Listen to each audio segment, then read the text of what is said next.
Naayon sa batas at kabilang sa mandato ng House Justice Committee. Yan ang paninindigan ng ilang kongresistang kabilang sa inirereklamo ni Attorney Manasseh Carpio, asawa ni Vice President Sara Duterte. Araw ng Lunes, April 27, nang maghain ng reklamo sa Quezon City Prosecutor's Office si Carpio, kaugnay ng ginawang ulat ng Anti-Money Laundering Council o AMLAC sa bilyong pisong halaga ng covered at suspicious transactions na iniuugnay sa bank accounts nila ni Vice President Duterte sa pagdinig ng House Justice Committee. Ilang miyembro ng House Justice Panel ang kabilang sa nirereklamo, gayon din ang mga tagapanguna ng Bangko Sentral ng Pilipinas at AMLAC.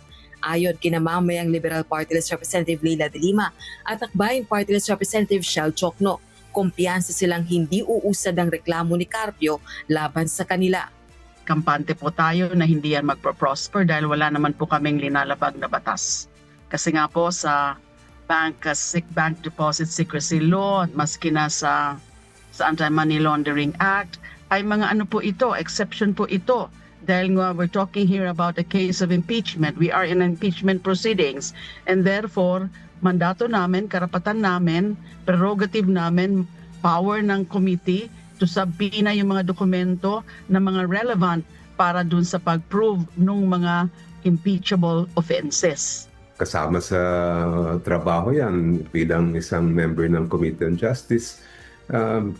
But again, ang sabi ko nga pero ang una kong naging reaction, how can we be singled out as individuals when ang nag-action doon sa subpoena hindi naman kami bilang mga mismong representante, kundi yung buong Committee on Justice. Si Akbayan Party List Representative Percy Sandanya, hindi rin apektado sa reklamo ni Carpio laban sa kanya. Chill lang tayo kasi alam natin na tayo ay nakatungtong doon sa mga provision ng batas. Hindi tayo natatakot kahit na may attempt sila to intimidate us with this case. Feeling ko this is their way na balikan kami. Kasi ako yung nag-move to subpoena the AMLAC to submit to the committee and testify sa committee yung mga suspicious at covert transactions. Si House Justice Committee Chairperson at Batangas 2nd District Representative Jervy Luistro, iginiit na handa ring harapin sa tamang forum ang reklamo. Pero naninindigan nitong hindi saklaw ng tinatawag na confidentiality of bank deposits ang impeachment.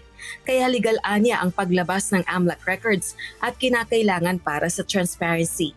Rosa Licos, humahataw sa Balita Ngayon.